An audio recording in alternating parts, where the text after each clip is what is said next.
आप अपने पार्टनर से जैसे बात करोगे, धीरे धीरे आपका रिलेशनशिप आपके साइड से वैसे ही बनते चले जाएगा। कई बार आपने देखा होगा कि कुछ लोगों की वैल्यू रिलेशनशिप में बहुत ज़्यादा बढ़ते चले जाती है समय के साथ, लेकिन कुछ लोगों की वैल्यू रिलेशनशिप में धीरे धीरे बहुत ज़्यादा कम हो जाती है। कुछ लोग 3 साल के बाद भी ऐसे खुश रहते हैं रिलेशनशिप में जैसे रिलेशनशिप बिल्कुल नया है, और कुछ लोग 6 महीने में ही अपनी वैल्यू, सेल्फ रिस्पेक्ट, सब कुछ खो चुके होते हैं। ऐसा क्यों होता है? सिंपल सी बात है, आप जैसे बातें करोगे आपकी वैल्यू वैसे होगी। आप जैसे खुद को दिखाओगे पार्टनर वैसे आपको देखेगा, और आप जिस तरीके से बात करते हो उसी पर सब कुछ डिपेंड करता है कि आपका रिलेशनशिप आने वाले टाइम में कैसे बनेगा। नमस्कार दोस्तों, मैं हूँ श्रावण, आप देख रहे हो श्रावण की बातें, और आज मैं आपको बताऊंगा कि किस तरीके से सही तरीके से पार्टनर के साथ आपको रिलेशनशिप में बातचीत करनी चाहिए। और ये बहुत हेक्टिक काम नहीं है, ऐसा नहीं कि बहुत सोच समझ कर, कैलकुलेशन करके या बहुत दिमाग लगाकर आपको पार्टनर से बात करनी है, बिल्कुल भी नहीं।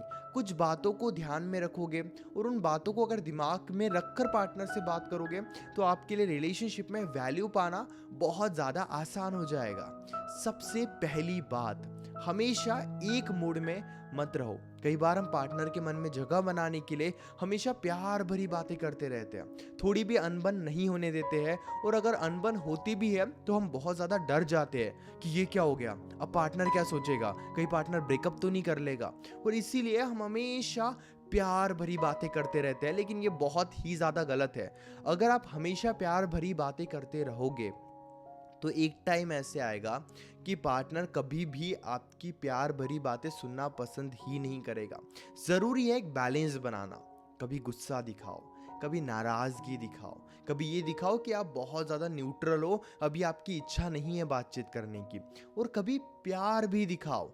जब आप ऐसे बैलेंस बनाते हो तो पार्टनर हमेशा एफर्ट्स डालते रहता है आपको समझने के लिए। लेकिन अगर आप बहुत ही आसानी से एक ही मूड में रहोगे तो पार्टनर कभी आपको समझने के लिए एफर्ट्स डालेगा ही नहीं। कोई बात बुरी लग रही है, नाराजगी दिखाओ, अपने इमोशंस का कंट्रोल अपने पास रखो। ऐसा नहीं कि गुस्सा आ रहा है तो बहुत ही ज़्यादा गुस्सा दिखा दिया, गुस्से में बहुत ही उल्टा सीधा कुछ बोल दिया, ऐसे भी नहीं। आपको पता होना चाहिए कि आपकी क्या लिमिट है, किस लिमिट में आपको गुस्सा दिखाना है, किस लिमिट में आपको प्यार दिखाना है, और ये बहुत ज़्यादा ज़रूरी है। क्योंकि वही बात है, अगर आप रिलेशनशिप को कुछ समय के लिए बहुत अच्छे से इंजॉय करने के बारे में सोचोगे या बस पार्टनर के प्यार के बारे में सोचोगे तो फिर आपके लिए काफ़ी ज़्यादा मुश्किल हो जाएगा। और यही बात आपको समझ लेनी चाहिए, और आप जितने जल्दी समझोगे आपके लिए उतना ज़्यादा आसान रहेगा। अगली बात, हमेशा बातें कंप्लीट मत करो। देखिए, पहले तो बात करने के लिए ज़्यादा कुछ रहता नहीं है, लेकिन उसमें भी अगर हमें कोई एक दो टॉपिक मिलते हैं तो हम एक ही बार में बातचीत करके सब कुछ ख़त्म कर देते हैं, लेकिन ये काफ़ी ज़्यादा गलत है। जब भी आपको कोई इंटरेस्टिंग टॉपिक मिले, हेल्थ, करियर या स्टडी, बिजनेस को लेकर, तो आपको उस बारे में ज़्यादा से ज़्यादा दिनों तक बातचीत करनी चाहिए, थोड़े थोड़े टाइम के लिए।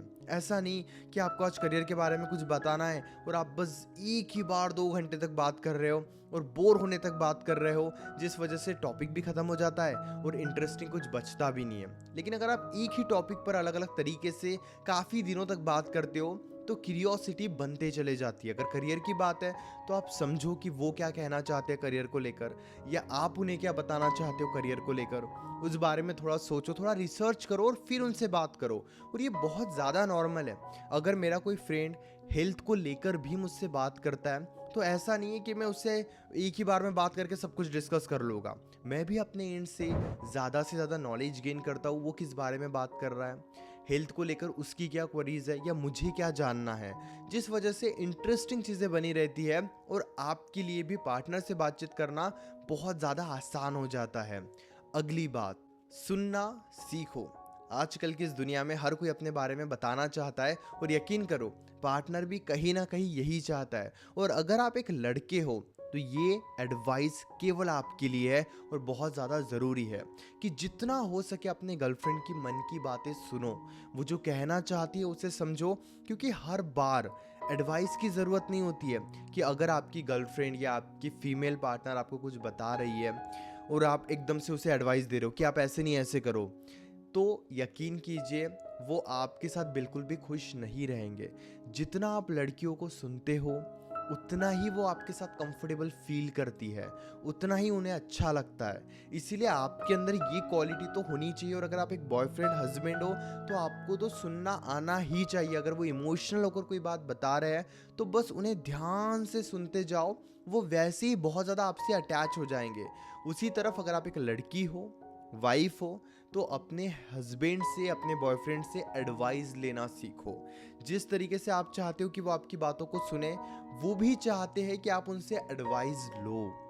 अगर जब भी आप अपने बॉयफ्रेंड से या हस्बैंड से एडवाइस लेते हो तो वो और ज़्यादा कंफर्टेबल फील करते हैं, खुद को और ज़्यादा पावरफुल समझते हैं। अगर आप कोई प्रॉब्लम में फंसे हो या आपको कुछ जानना है तो आप उनके सामने वो सिचुएशन रखो, वो खुद ही आपको उसका सॉल्यूशन देना स्टार्ट कर देंगे, और इससे उन्हें भी बहुत ज़्यादा अच्छा महसूस होगा, बहुत ज़्यादा कंफर्टेबल फील होगा। इसीलिए कई बार बीच बीच में आप उनसे एडवाइस लेते रहो ताकि उन्हें भी इस रिलेशनशिप में काफ़ी अच्छा फील हो। अगली बात, कॉल ज़्यादा लंबा मत खींचो, बहुत देर तक बात मत करो, बोर होने तक बात मत करो। कई बार क्या होता है ना, बातें बहुत अच्छी होती है तो बहुत देर तक बातें करते हैं, उसी वजह से कुछ दिनों के बाद बातें अच्छी होती ही नहीं है। आपको ये समझना बहुत ज़्यादा ज़रूरी है कि अगर आप बहुत देर तक बात करने वालों में से हो, कॉल को स्ट्रेच करने वाले में से हो, कॉल को लंबा खींचने वालों में से हो, तो फिर आपके लिए प्रॉब्लम बहुत ज़्यादा बढ़ सकती है, आपके लिए डिफ़िकल्टीज बहुत ज़्यादा बढ़ सकती है। इसीलिए क्योंकि वो बोर हो जाएंगे, इसीलिए कि एक टाइम के बाद आपकी आदत तो बन जाएगी बहुत देर तक बात करने की, लेकिन बात करने के लिए कुछ रहेगा नहीं। कम बातें करो, इंटरेस्टिंग बातें करो, और जितना हो सके उतनी क्वालिटी लेकर आओ कॉन्वर्जेशन में। ऐसा नहीं कि बात करने के लिए कुछ है ही नहीं, लेकिन इच्छा हो रही है बातचीत करने की, तो आप ज़बरदस्ती इधर उधर का टॉपिक डालकर उसे स्ट्रेच करने की कोशिश कर रहे हो, या अलग अलग टॉपिक पर बातचीत करने की कोशिश कर रहे हो। ये बहुत ज़्यादा गलत है। अगली बात, उन्हें थोड़ा वेट कराना सीखो। अगर आप बिजी हो, उनका कॉल आ रहा है, तो कॉल पर आप उन्हें अपडेट कर दो कि अभी मैं इस काम में बिजी हूँ, फ्री होकर आपसे बात करता हूँ, या 30 मिनट्स के बाद आपको कॉल करता हूँ। जब आप इस तरीके से थोड़ा उन्हें वेटिंग जोन में रखना स्टार्ट करते हो, उनकी अटैचमेंट और ज़्यादा बढ़ने लगती है। ऐसा नहीं कि आप बिजी हो तो उन्हें इग्नोर ही कर दिया, इस वजह से उनकी अटैचमेंट तो बढ़ती है, लेकिन टॉक्सिक अटैचमेंट बढ़ती है। अगर आप चाहते हो कि उनकी भी हेल्दी अटैचमेंट बढ़े और वो भी इस रिलेशनशिप में खुश रहे, तो आपकी भी रिस्पॉन्सिबिलिटी है कि हाँ, उनके लिए हमेशा अवेलेबल नहीं रहना है, लेकिन उन्हें अपडेट भी कर देना है कि मैं अभी बिजी हूँ, बाद में बात करते हैं, ताकि उनके माइंड में ये भी इमेज बन जाए कि आप बिजी रहते हो, अपने काम के ऊपर ध्यान देते हो, और ये भी इमेज बन जाए कि कुछ टाइम के बाद आप उन्हें कॉल करने वाले हो, ताकि वो आपका थोड़ा बहुत वेट भी करे। ये समझना ज़रूरी होता है। अगली बात, अपने अंदर हर तरीके का कैरेक्टर रखना सीखो। कभी बहुत खुश होकर बात करो, कभी फनी होकर बात करो, और कभी बहुत ही ज़्यादा इमोशनली इन्वॉल्व होकर बात करो, कभी बहुत ज़्यादा मैच्योर बनकर बात करो, और कभी अपने अंदर एक ऐसा कैरेक्टर रखो जो दूसरों को समझता है। जब इस तरीके से ओवरऑल आप अपनी पर्सनैलिटी को बनाते हो, तो केवल रिलेशनशिप में नहीं, आपके पूरे लाइफ में लोग आपके साथ रहना पसंद करते हैं, लोग आपके साथ टाइम स्पेंड करना पसंद करते हैं, क्योंकि हमेशा हमारा माइंड बहुत तरीके की चीज़ें सोचता है। कभी हमें बहुत अच्छा महसूस होगा, कभी हमें बहुत सैड फील होगा, कभी हम बहुत कॉन्फिडेंट रहेंगे, कभी हम बहुत ज़्यादा दुखी रहेंगे। तो ओवरऑल आपको भी वो समझना है कि आगे वाले का माइंडसेट कैसा है, और जब आप वैसे बात करना सीख जाओगे तो वो खुद ही आपको बहुत ज़्यादा टाइम देने लगेंगे। अभी भी मन में कोई डाउट है तो डायरेक्टली आप कॉल पे मुझसे अपने रिलेशनशिप की प्रॉब्लम डिस्कस कर सकते हो। 8010023897 इस नंबर पर मैसेज कीजिए, अपनी कॉल बुक कीजिए, और रिलेशनशिप को लेकर जो भी आपके मन में सवाल है डायरेक्टली कॉल पर मुझसे डिस्कस कीजिए। और हाँ, हमारे बीच में जो भी बातें होगी वो कंप्लीटली सेफ और प्राइवेट रहेगी, इसलिए प्राइवेसी की भी कोई टेंशन मत लीजिए। चैनल को भी ज़रूर सब्सक्राइब कर लीजिए। वाह।